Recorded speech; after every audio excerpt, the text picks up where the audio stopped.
1절에서 7절 말씀 보겠습니다. 디모데후서 2장 1절에서 7절 교독하겠습니다. 내 아들아, 그러므로 너는 그리스도 예수 안에 있는 은혜 가운데서 강하고 또 내가 많은 증인 앞에서 내게 들은 바를 충성된 사람들에게 부탁하라. 그들이 또 다른 사람들을 가르칠 수 있으리라. 너는 그리스도 예수의 좋은 병사로 나와 함께 고난을 받으라. 병사로 복무하는 자는 자기 생활에 얽매이는 자가 하나도 없나니 이는 병사로 모집한 자를 기쁘게 하려 함이라. 경기하는 자가 법대로 경기하지 아니하면 승리자의 관을 얻지 못할 것이며 수고하는 동부가 곡식을 먼저 받는 것이 마땅하니라. 같이 있습니다.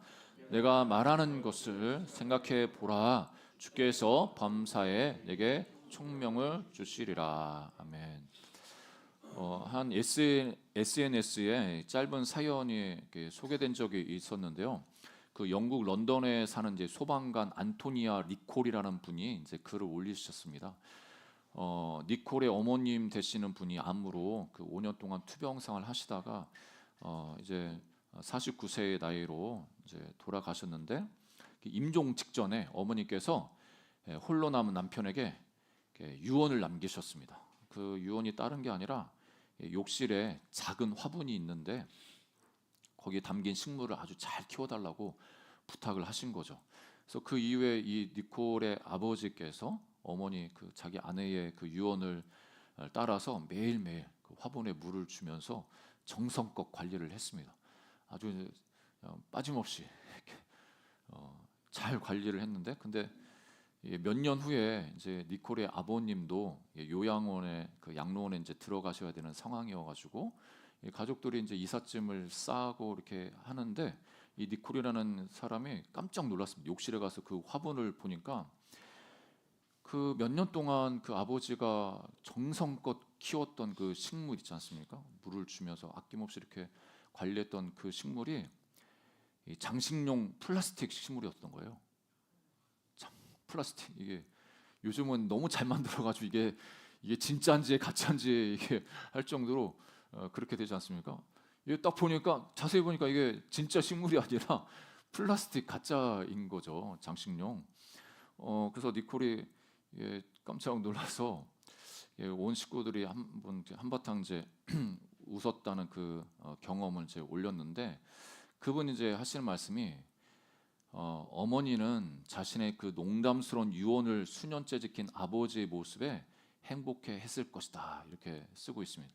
그러니까 그 아내 입장에서 남편한테 유언을 했는데 그 남편이 그 전에는 살아생전에 말 정말 안 듣다가 유언으로 남긴 그 말 듣고 이제 계속 물 줬는데 알고 봤더니 그게 플라스틱이었다는 거죠. 어떻게 보면 그 한 여인의 그 유머스러운 그 유언이 그냥 유머스러운 유언으로 그렇게 끝나는 게 아니라 그거를 정말 어떻게 보면 그 받는 입장에서는 이게 진짜 이거를 꼭 지켜야지 하는 그런 귀중한 유언으로 이제 받아들인 거죠. 어떤 경우에는 이렇게 유머스럽게 이야기를 해서 그거 굳이 또 안 해도 괜찮은 건데, 어떤 경우에는 그 정말 이거를 지켜야 되고 이걸 해야 된다 이렇게 유언을 해도 그 유언을 지키지 않는 경우가 이제 종종 있는 것 같습니다.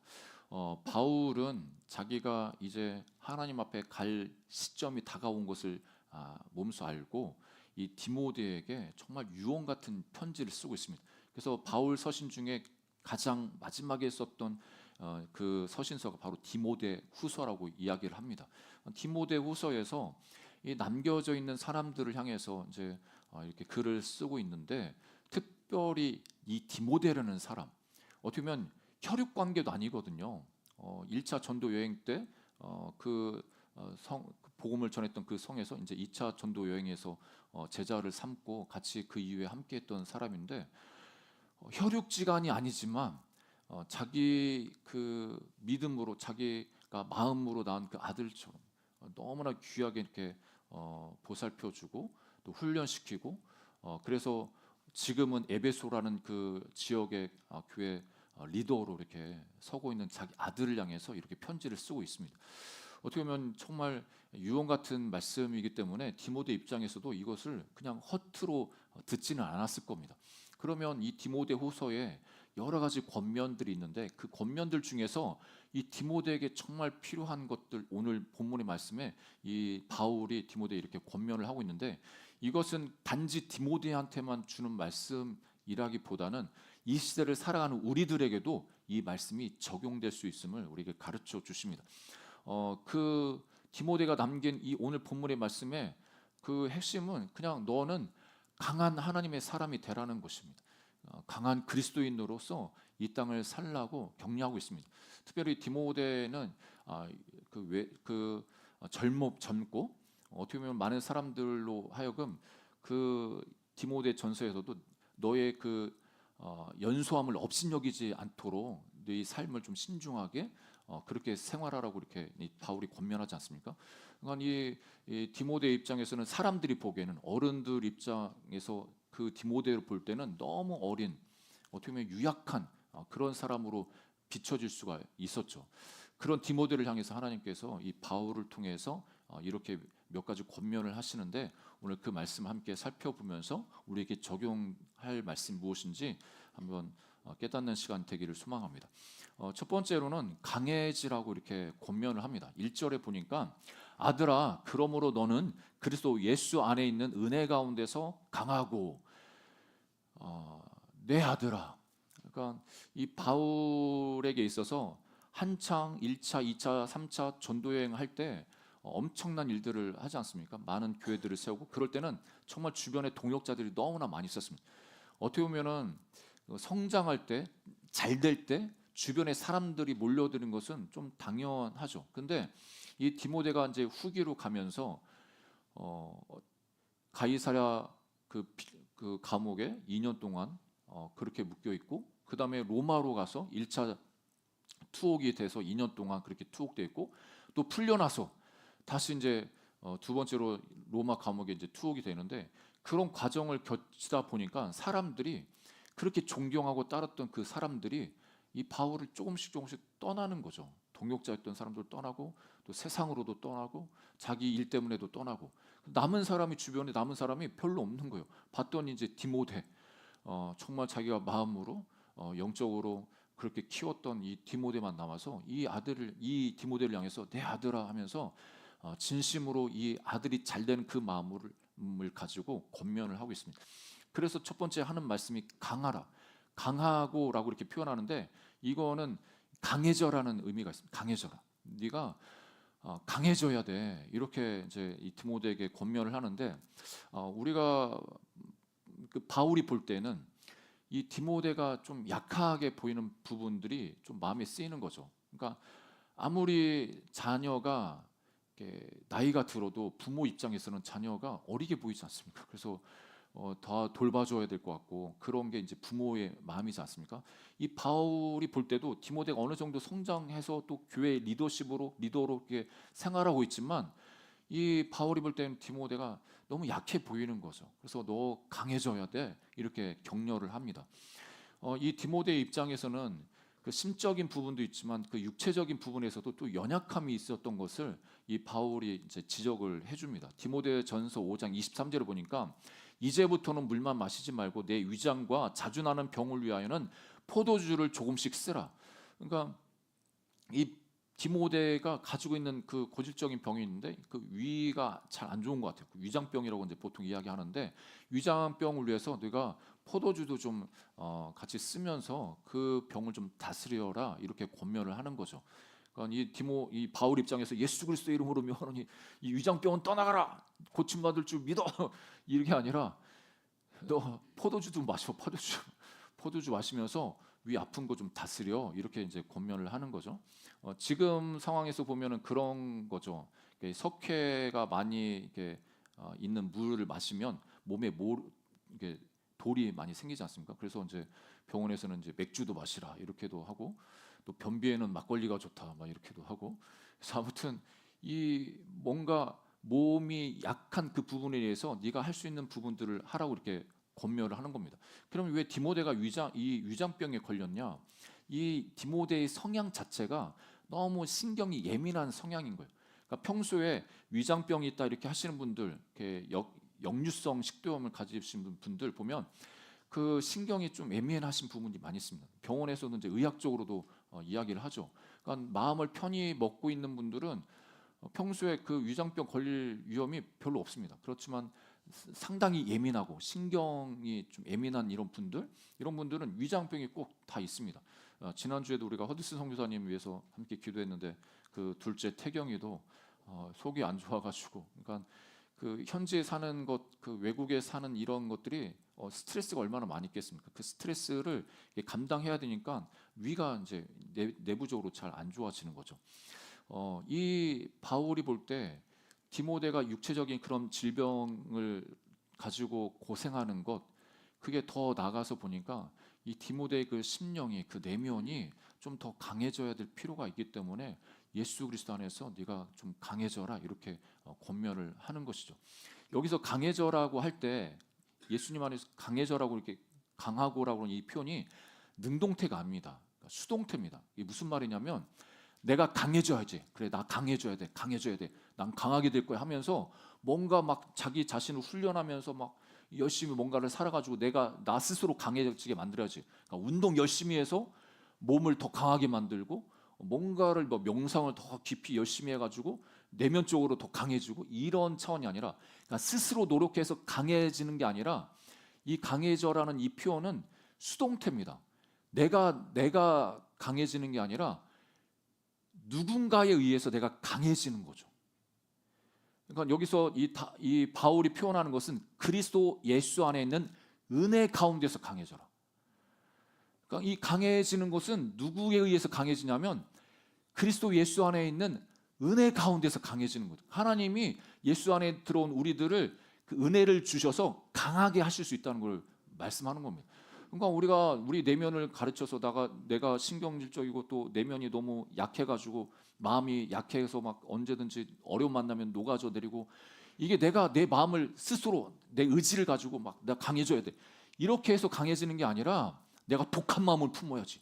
그래서 도끼를 품고 막 이렇게 하는 게 아니라 그리스도 예수 안에는 은혜가 임할 때 우리 내면이 회복되어지고 강하게 하나님 붙들어 주신다는 겁니다. 여러분, 이런 은혜가 우리 모두에게 있기를 주님으로 축복합니다. 예, 우리가 여러분들 다 고난의 길을 지금 다 거쳐서 여기까지 오시지 않았습니까? 그 은혜 가운데, 그러니까 그 고난을 통과해서 우리가 뒤돌아보면 와, 내가 어떻게 그 어려움을 이겨낼 수 있었지? 근데 하나님이 그때 내 마음을 은혜 가운데 붙잡아 주셔서 그 고난도 쉽게 이렇게 뛰어넘을 수 있도록 이렇게 인도하신 것을 우리가 고백합니다. 여러분, 이 은혜가 저와 여러분 가운데 날마다 있으시기를 주님으로 축복합니다. 그러니까 하나님께 은혜를 구해야만 하죠. 우리가 하나님 앞에 겸손하게 은혜를 구해서 그 은혜가 임할 때 우리 심령에 그 속사람이 강건해지고 견고해지고, 그래서 외적인 어떤 어려움을 만나도 그것을 뛰어넘을 수가 있습니다. 이런 은혜가 날마다 부어지시기를 주의 이름으로 축복합니다.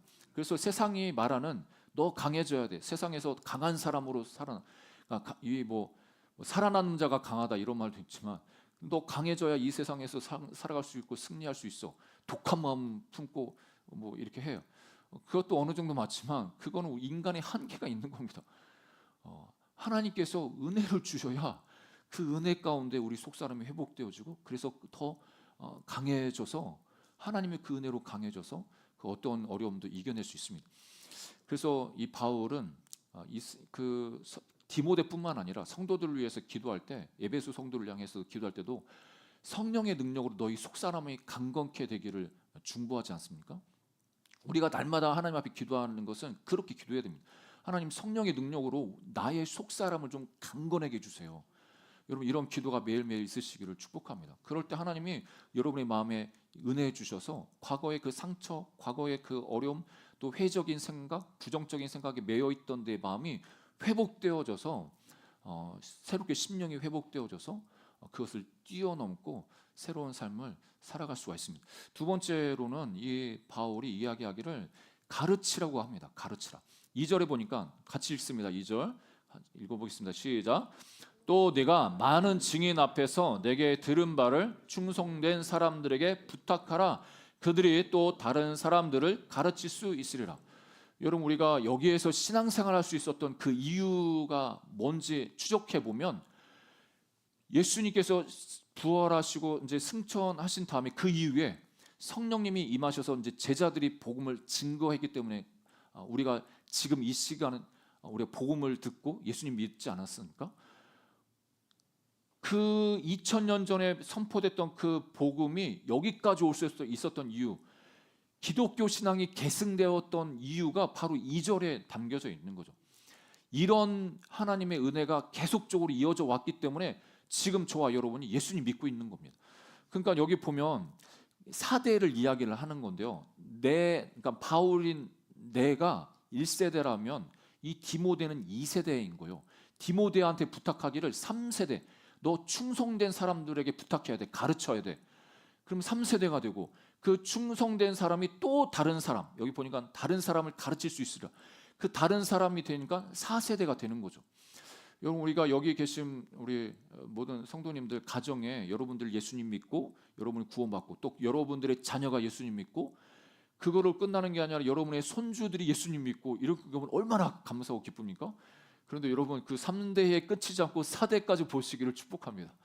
그 4대에도 예수님 믿는 우리 자녀가 있으면 얼마나 좋겠습니까? 그리고 또 우리가 우리 혈육의 자녀가 아닐지라도 여러분, 간절히 바라고 소망하는 것은 저와 여러분이 영적인 자녀들이 여러분들을 통해서 좀 길러지고 양육되어져서 그 다음 세대, 또 그 다음 세대 예수님 믿는 역사가 있기를 주의 이름으로 축복합니다. 그러니까 우리가 예수님 믿고 나서 열심히 신앙생활하고 이 교회에서 그냥 몸으로 봉사하고 이런 것, 이것도 너무나 귀하고 중요한데, 궁극적으로 우리를 부르신 그 부르심의 그 목적에는, 그 사명에는 이것이 담겨져 있는 거죠. 그러니까 누군가로부터 우리가 복음을 들었지 않습니까? 그러니까 이 디모데도 어떻게 보면 바울이 그 전했던 그것들을 부탁을 받아서 이거를 이제 충성된 사람, 그 사람에게 부탁을 하는 거죠. 여러분, 여기서 충성되다는 것, 우리가 충성되다고 할 때 성실함을 이제 이야기도 하지만 변함없음도 이야기하지 않습니까? 그리고 여기 이 문맥상에서는 이 충성됨이 뭐냐면 잘 배우고 잘 가르칠 수 있는 사람이 충성된 사람입니다. 그러니까 뭔가 하나님으로부터 잘 배우고 또 말씀을 잘 배우고 잘 배운 걸로 끝나면 그 충성된 사람이 아니죠. 그걸 배운 거를 다른 사람에게도 잘 가르칠 수 있어야 됩니다. 그래서 여러분, 은혜를 받는 거 너무나 감사하고 또 귀한 거 아닙니까? 나만 은혜 받아서 그걸로 끝나면 아무것도 안 되는 거예요. 내가 받은 은혜를 또 흘려보내서 다른 사람도 은혜 받도록, 다른 사람도 하나님 말씀을 듣도록 그렇게 권면하고 가르쳐야 될 그 사명이 우리에게 있다고 가르쳐 주시는 겁니다. 그래서 그 마태복음 28장 20절에 예수님이 이렇게 말씀하시죠.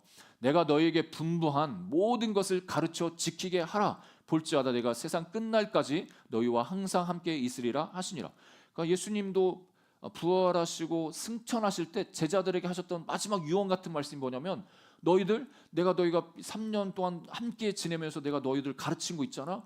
그 복음, 그 가르친 것을 너희들이 좀 잘 배웠으니까 다른 사람들을 또 잘 가르쳐서 가르칠 뿐만 아니라 그것을 지키도록 좀 격려하고 그렇게 생활하라고 선포하고 있습니다. 여러분, 이 말씀이 우리 삶에도 적용되기를, 실천되기를 주님으로 축복합니다. 그러니까 이 기독교 신앙은 정보 전달하는 게 아니죠. 가르친다고 해가지고 그냥 지식만 전달하는 게 아니라 삶에서 예수님 믿는 사람의 삶은 어떤 건지 보여주는 겁니다. 그 보여주는 장이 최소 단위가 우리 가정 아니겠습니까? 예수님 믿는 사람은 이럴 때 이렇게 행동해야 돼. 이럴 때도 어려움 만났을 때도 감사하고, 또 다른 사람들에게 피해를 당하고 어쩌면 억울한 일을 당해도 그래도 그걸 용서하고 하나님 사랑으로 용납하고, 그런 게 그리스도인이야. 이거를 몸소 보여주면 자녀들이 그걸 보거든요. 자녀들이 보면은 예수님 믿는 그 사람이 하는 그 삶은 저런 삶이구나. 그것을 배웁니다. 그러니까 여기서 가르쳐 지키게 하라 예수님이 말씀하실 때도 예수님이 3년 반 동안 제자들한테 보여주신 거죠.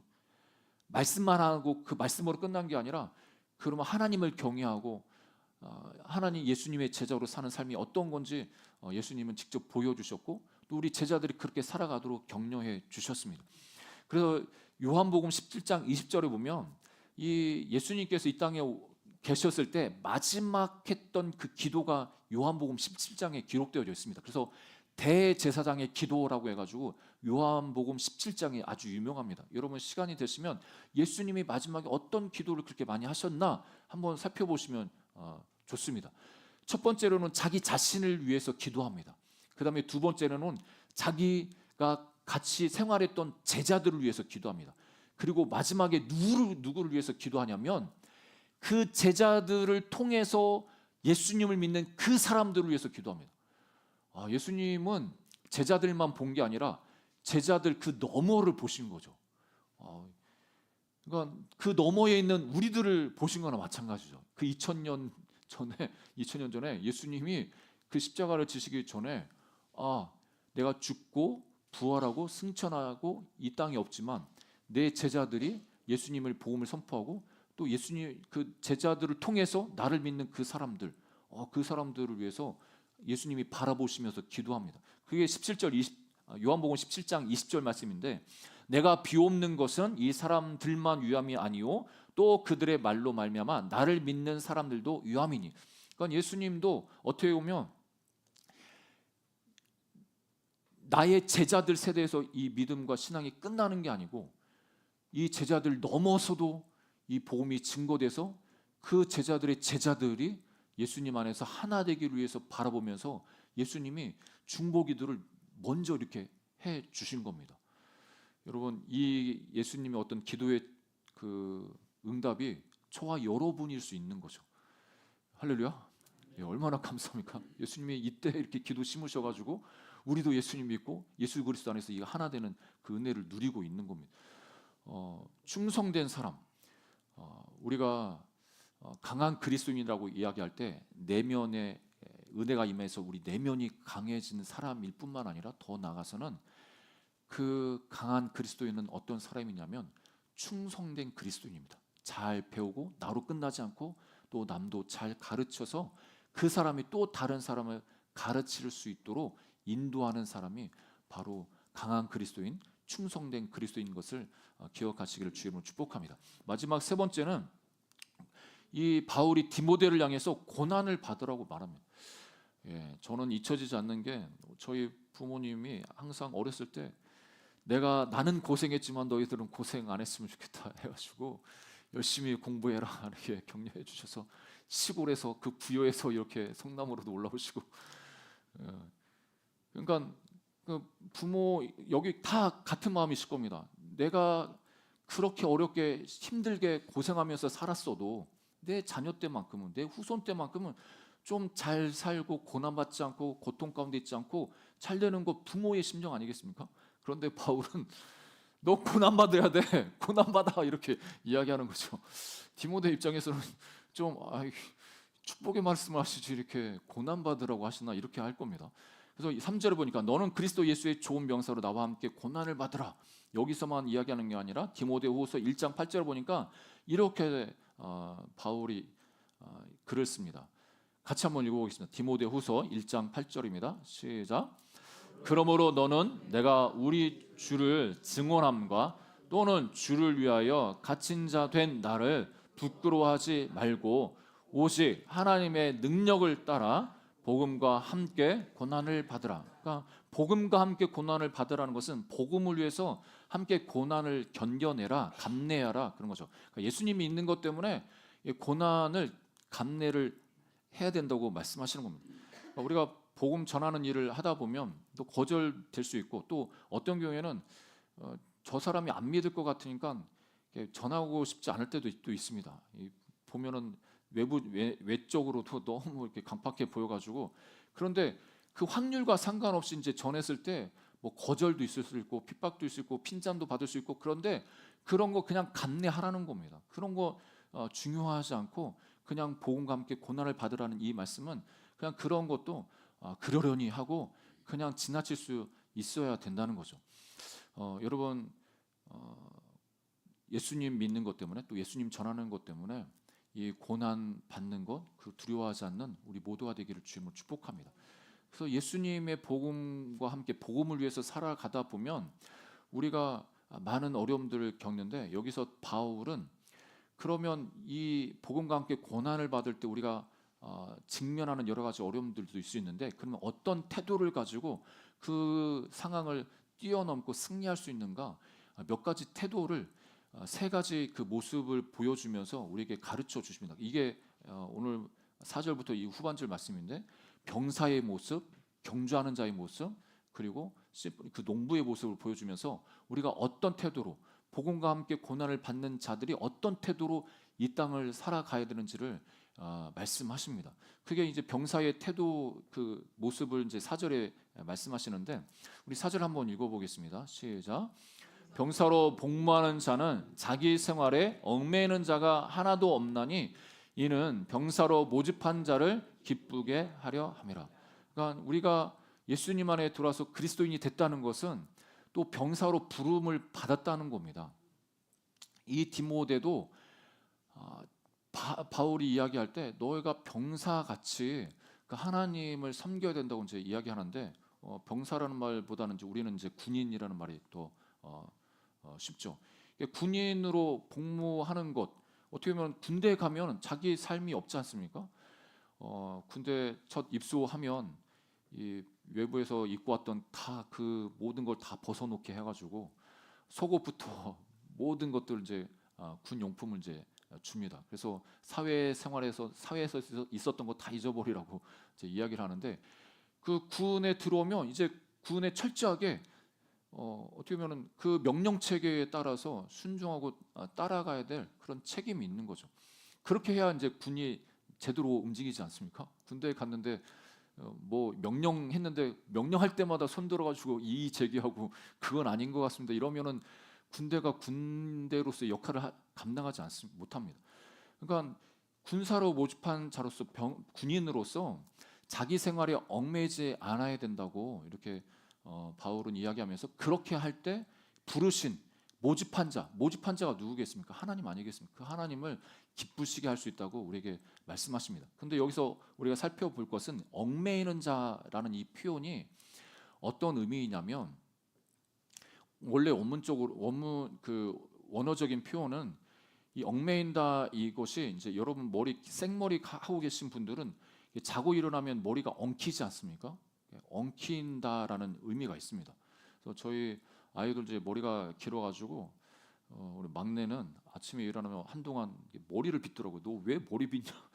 일어나자마자 이렇게 긴 머리 이렇게 빗어가지고 물어봤더니 엉킨다고 엉켰다고.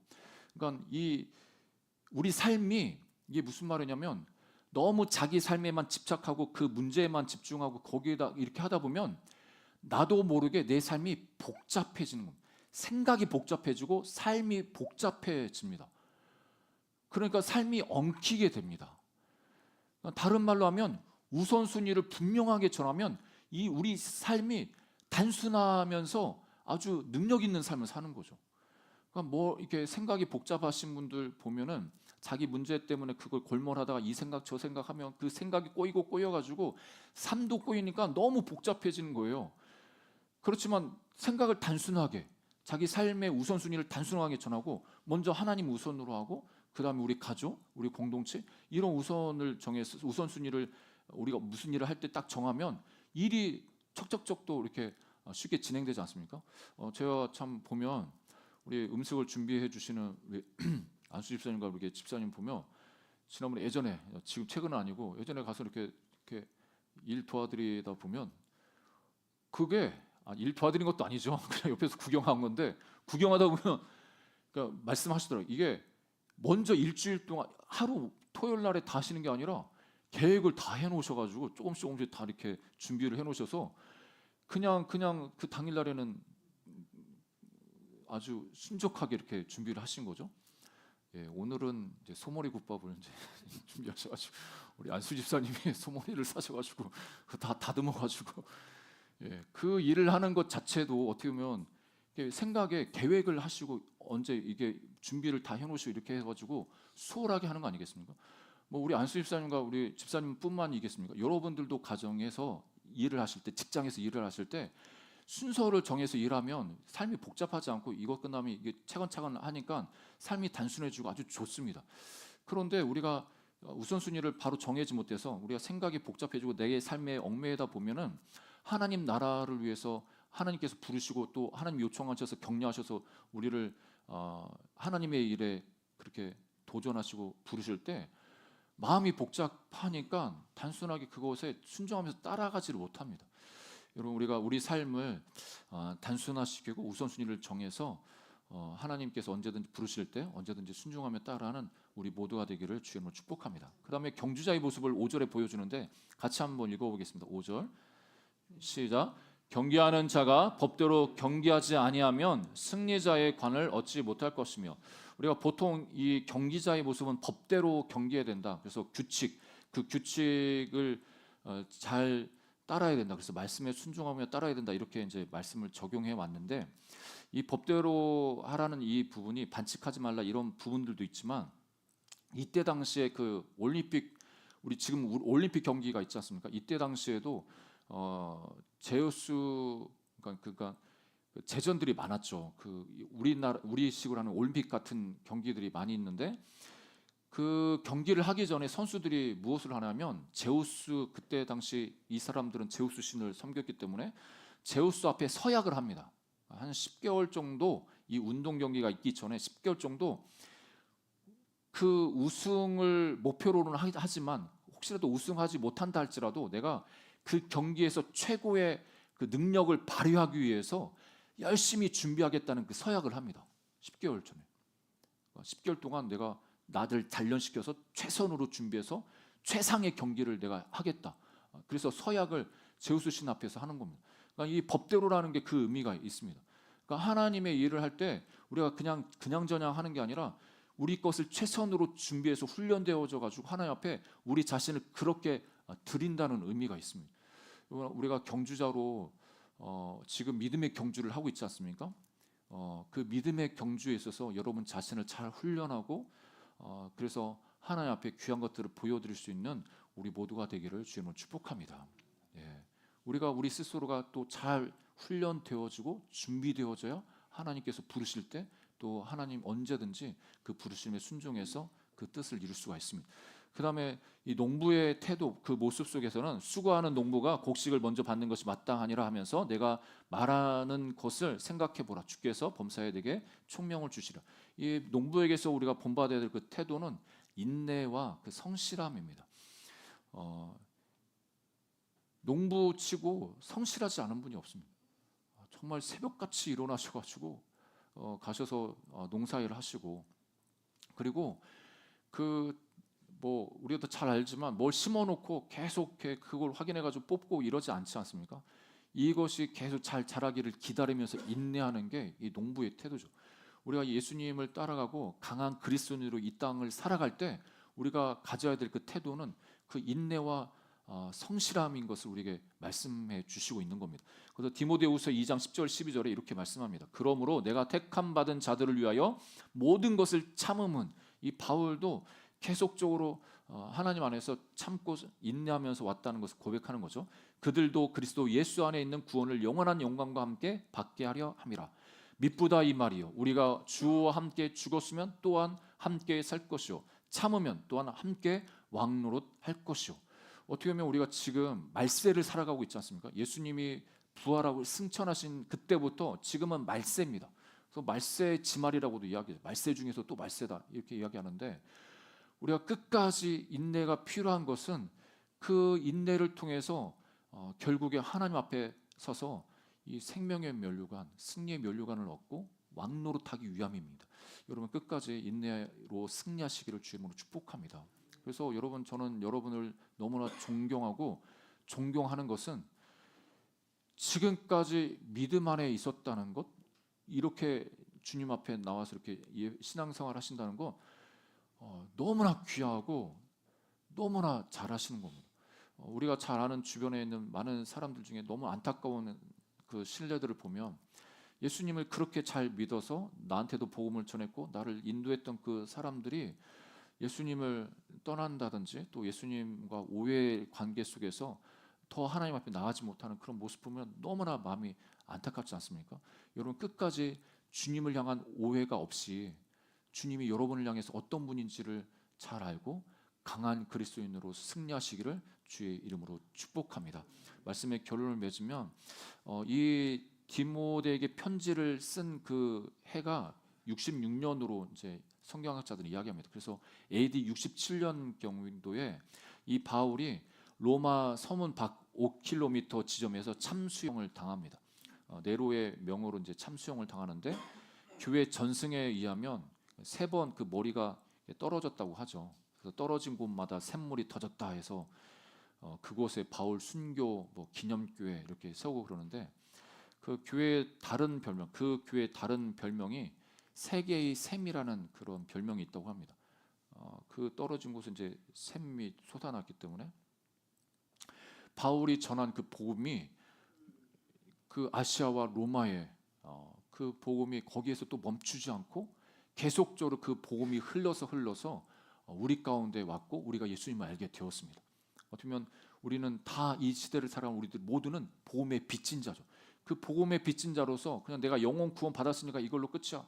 그것이 아니라 하나님은 우리를 향해서 도전하시는 겁니다. 이 땅에서 강한 그리스도인으로 살아야 되는데 먼저 그리스도 예수 안에 은혜 가운데서 너희 속사람이 강건해지고 더 나아가서는 네가 배운 대로 남들을 가르쳐야 된다고 말씀하십니다. 우리가 남을 가르치는 거를 이야기할 때 보통 목회자들만 하는 영역으로만 압니다. 그렇지 않습니다.